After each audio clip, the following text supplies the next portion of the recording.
Hello, hello, hello, beautiful ladies. Hello. You like my coffee cup? Looks like my doggy. Mm, mm, mm, mm, mm. I tell you guys all the time. The best part of waking up is coffee in your cup, and it is early. It's early this morning. It's like 4 o'clock this morning, y'all. And I'm coming to you, ready for the day. All right, y'all. I want to share something with you. I want to share something. So you guys know that I'm Tara, and I am a life coach. I am an entrepreneur. I am an author. I am a mother. I do it all, right? I really do. And so I want to share with you guys what it was like for me after I left my toxic marriage. Okay. So I tell you guys, I was in that marriage for 13 years. And I am officially divorced. I've been divorced for a while now, and I am super excited. So I gotta tell you guys, so I got to tell you guys that I was afraid to leave. I was afraid, like a lot of women, a lot of people who know that you probably should exit, but you just don't know how, where to start. That was me. That last year that I was with my ex-husband, I didn't know how I was going to do it. And I'll go into more details maybe in another video when I talk more about this, but for right now, it was a little scary getting out, because my ex-husband is a narcissist or has narcissistic tendencies. I'll show him some grace. He has narcissistic tendencies. Y'all, it was not easy getting out. Like it wasn't hard for me because I didn't do this on purpose. I really didn't. I think I was so broken down from that marriage that like the last 6 months that we were together, I was completely non-emotional, right? There was no hugging, there was no kissing. I like he came and went as he went to work, came home, went to work, come back home. Like, and I there was no us time, there was nothing. I was just like just there. Excuse me, I was just there. I was just there. And I think that's what helped me get out because I think he thought I was down. He gets to leave me when I'm down. But God's grace opened up a door. I don't know how. Just one day I woke up and God was like, you got to go. You have an opportunity. I can walk through that door or I can stay. And y'all, it hurt to walk through that door, but I had to get out of it. I had to get out of it. But I got out quietly. I got out quietly. There was no drama. There was no mess. I got out. I put a PFA in and I began to start over and live my life all over again. The PFA, because it wasn't physical abuse, I got the PFA because I understood that there was going to be a lot of love bombing, gaslighting. He's a man that wants control. So he didn't care about boundaries. He was going to run over my boundaries. He was going to disrespect me. So the PFA was to give me my peace. Like I didn't want him to come over and just, you know, he needed to stay over there. And thank God that PFA helped out. So, ladies, if you are, and I was able to get my PFA because I was seeing a counselor. I have been seeing a counselor for most of my life, but most of my relationship with my ex husband. So, the counselor that I was seeing, she was the one who brought the narcissistic personality to the forefront. And then we dissected it. I learned it. And then that's how I was able to, okay, I got to move this way. And it worked. I was able to get out peacefully. Thank God. Thank God. And it was not easy coming out of it, ladies, because you got to start over. You have to pay your own bills. You're going to have to take care of the if there's kids involved, you got to take care of the kids by yourself. And we do have a kid together. She's a teenager. So thank God the kids were older when I left because I can only imagine, ladies, you having younger children. But mine were a little older, thank God. And so let me just lower my hand. My hand was up, so now the hand's lowered. I mean, the hand was up. And so when I came out, ladies, my best friend, my childhood best friend, we were friends since teenagers. She's so amazing. She was already in the gym putting in work on her body. And she had a group with a couple different ladies. She knows everybody. So she was always going to the gym with somebody, excuse me, y'all because. And so I joined the gym with them and I began to go with them to the gym. I began to go on my own as well. I began to go with other people as well. I literally started working on my body. Y'all, I had lost like 20 pounds. Um, It was so cool. I lost 20 pounds. And then when I lost the weight, I want to shape up my body. I have a little bit of a shape now, y'all. I'm trying to get the hourglass. I ain't there yet, but I'm getting there. And so I worked on that. That helped with my mental. So whenever I was going through something, it was really good to work out. I got to work it out. I work out every morning. Every morning. I might miss a day here or there, but a majority of my mornings, I start off with my meditation, which is good, ladies. When you're coming out of this toxic mess, you're wanting to have something to, center you. So meditation is great. I talk to the divine. I talk about where I want my life to go. I'm grateful for where I'm at. I show gratitude almost every single morning or every single day because, y'all, I got peace. I didn't have peace for so long. I live in peace, my peace and my truth. So that's what I did. I still work out. So it helps me, keeps me disciplined. It keeps my body going. I'm all about health. I eat better.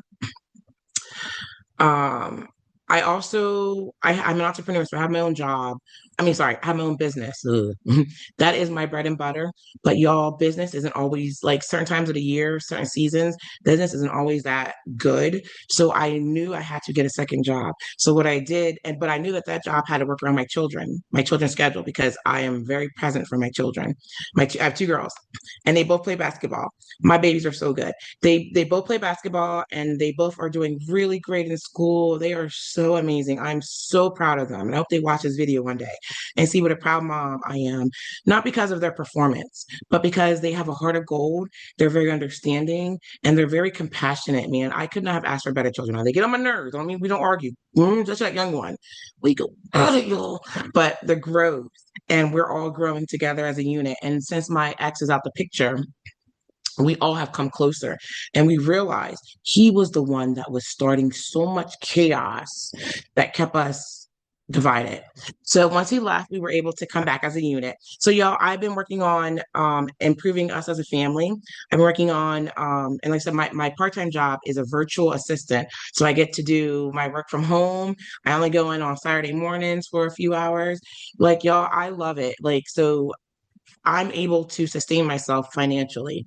And so I'm saying all this to say, you can come out of a toxic relationship and thrive, especially if you were not the problem. Now, that doesn't mean that you didn't have any issues or you didn't contribute, because y'all, I get it. I used to argue back with him until I realized not, you got to. So, coming out of this toxic relationship, ladies, and especially for myself, I did it. I came out of it. And then, like I told you guys, I was raised by narcissistic parents and a narcissistic family. So I've been this thing for a long time. And I'm finally on my feet. I can provide for myself. I can provide for my children. I can, I'm keeping myself healthy, right? I mean, we don't talk enough about people who come out of it. I want to tell you guys, it was so scary because before I came out of it, I didn't know how it was going to happen. And even, excuse me, guys, even the first couple of months were really hard too. And I couldn't see a light at the end of the tunnel. Couldn't see a light for a long time. And I think I saw a light maybe like 4 to 5 months, 4 to 5, maybe 6 months. And, after I left it, I began to see the light. But I only saw the light because I was doing the work. Ladies, if you do not do the work when you come out of this toxicness, you will not see that light at the end of the tunnel. And then you're going to go back. You're going to go back. And when you go back, it is worse than it was when you first got out. They're going to finish you. Like maybe not physically, mentally, emotionally, they're going to take everything that they can. They're demons. They're energy vampires. They'll take it all and leave you with nothing and be okay leaving you with nothing. Don't go back. If you want to see a light, you got to keep moving forward. Work on your health, work on your body, work on your finances, work on your children, meaning get closer to your children, invest in your children, educate your children as you're educating yourself. These are things that we need to do when we come out of it. And I kind of like wanted this video to be a little different too. So I'm going to kind of trail off a little bit for a minute. Um, most of us, some of us that were raised by narcissists, narcissistic people, people who are toxic, who have issues. Like my parents, they have 5 kids. My dad has, there's 5 of us all together. It's a dynamic that I'll go into another day. But there's 5 of us that were raised together, right? My siblings. I had 2 brothers and 2 sisters. I do have a stepbrother. My dad had, well, he stepped outside the marriage, but that's another story. So technically, 3 brothers and 2 sisters, and I was the scapegoat. I was the mental and emotional dumping ground. They dumped everything on me. I got dumped shame, anger, guilt. I mean, I got everything dumped on me. So if there was something going on in the house, like let's say there's like, let's say my younger brother and my older sister were always in trouble. Always. I swear, they were always in trouble. And so they were always in trouble. So I just lost train of thought. Okay. So they were always in trouble. So whenever the family experienced stress, it had to go on someone. Somebody had to carry it.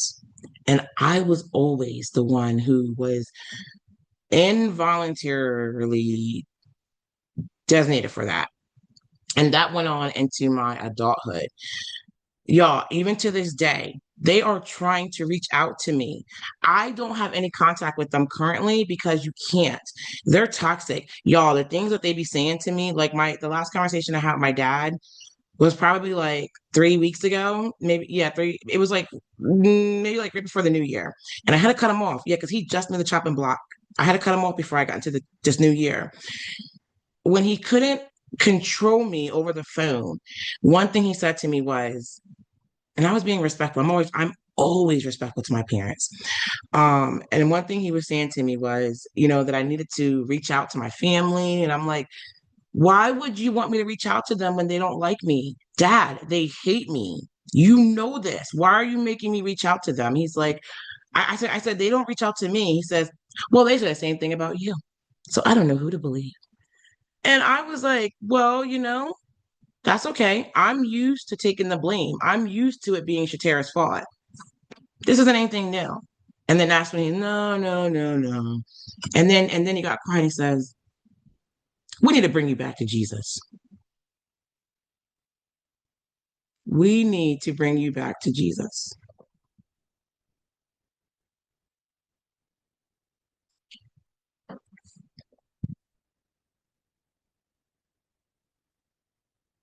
Y'all, that was meant to be a jab at me. And I told him, I said, hold up. I love Jesus and I love the Bible just like y'all. Y'all taught it to me. I said, but I can tell you, Jesus is far from that family, that I'm sure of. He is not happy with what's going on. And then I want to step further because he wanted to poke me, I'm going to poke him. And I said, well, Dad, if I need to come back to Jesus, then why are you not walking in your purpose? Why are you letting people hinder you from walking in your purpose? Got quiet. Then now he's ready to hang up. We're ready to hang that phone up now. And then after that, y'all, I cut him off. I can't. I can't. That was meant to hurt me. That was meant to hurt me. From people who are evil. How dare you say I need Jesus? My life has been thriving since I left that family, since I left my ex. My life has thrived. Y'all don't understand the blessings that are in front of me. Like where most people struggle, like bad after that, like I thrived the entire year. 2025, I thrived, and it's still going into 2026. That's how I know I'm doing the right thing. So y'all, when they can't get a hold of me, guess what they're doing now? They're bombarding my kids, my teenagers. I feel so bad. And I did tell the girls, I was like, if it gets too much, then block them because they're trying to get to me. And the girls know, my daughters know they're trying to get to me because they have never reached out to my kids this much, ever. My daughters are 13 and 15, 13 and 15 years old, and they have not reached out to my kids. It's a shame. It's toxic. I'm the dumping ground. And so what's going on is they have a lot going on in the family right now, and they need someone to be the punching bag. I refuse. I refuse. For people who don't like me, for people who don't check in on me, y'all, when I left that toxic marriage, my family discarded me.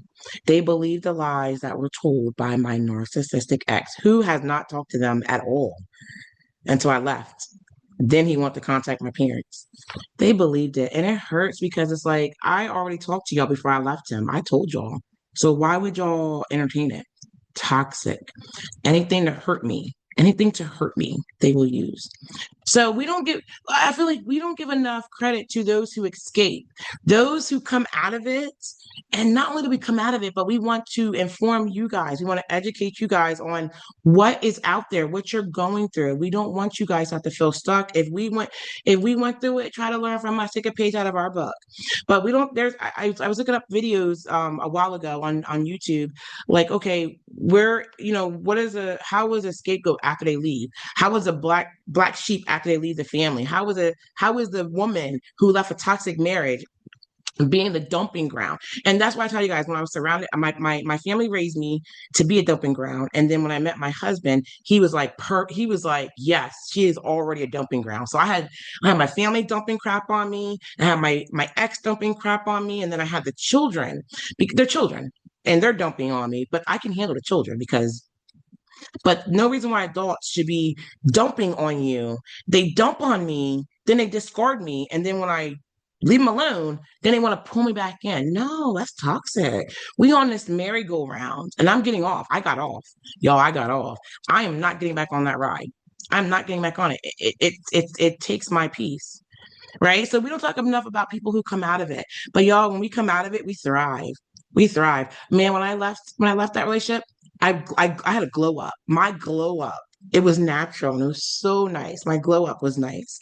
Um, I began to better care of myself. I began to put self first. I began to educate myself. Like, we don't give enough credit to those who come out of it, because it is not easy to come out of it and to stay out of it. Some of us go back into it. I stayed out of it, y'all, and I don't plan on going back. Hold me accountable. So, but y'all, that's all I want to just share with you guys, is that, you can come out of it. We do come out of it and we do thrive and we do better. Don't be scared about what's on the other side when you come out, because it's better than what you're in. I can guarantee you, anything is better than what you're in. Okay. And if you guys have toxic family members like me and you walked into a toxic relationship, give yourself grace. It took me a long time to give myself grace. I had to learn throughout this journey that the only reason why I got into this relationship with my ex is because I wasn't healed from what my family had did to me. I had to take myself off the hook and say, this is how I was raised. This is how I was molded. And so the thing that sucks is we have to do the part to undo it. We have to work out our trauma that we didn't cause. Now, my trauma that I caused is from every action that I knew was right. Something like maybe like my teenage years. So like all my teenage years until now, that's all me. That trauma is me. That's me. I can deal with that. But what sucks is the trauma that was put on me at a young age that stuck with me that I had to undo. But it is possible to undo, and it's possible to live a life of freedom. It is possible to live a life of uh, rediscovery. It is possible to live a life of happiness and joy and peace every morning. And when I sip my coffee, I sit outside and get a little bit of nature, and I just sip my coffee, and I'm just so thankful that I'm not in it anymore. I'm so thankful that I can think clearly. I'm so thankful that I'm not in bondage, and God does not want us in bondage. He doesn't. He saved us from being in bondage. We are not meant to be back there. And so I just want to share with you guys, there is hope afterwards. And I hope that this video helps other people who, because like I said, when I looked up scapegoats after they leave, I don't see a lot of, nothing that's not, because I'm pretty sure there's a lot. And there's some videos where some people are sharing that, like kind of like my story, but different, and they're doing great. So there's a lot of us that are doing great after this, but we don't see it too much. So I'm making this video because I really want you guys to know that you can come out on the other side. You can heal. And that's why I'm a coach for this. I want to help you ladies. I want to help you walk through it. I want to help you ladies find you again. I want to help you ladies educate yourselves, because when you do, you are presenting your best self, right? And then you can, as you gain clarity, you can begin to walk into your purpose. having a purposeful life, right? I mean, we're here for a purpose anyways. So, all right, y'all, I won't go into all that. But if you need a coach, if you need a life coach, please, my email's in the description box. Reach out to me, and we can set something up. I would love to walk along this journey with you because there is hope. There's hope, and it's a beautiful thing. So don't lose hope, ladies. Until next time, take care.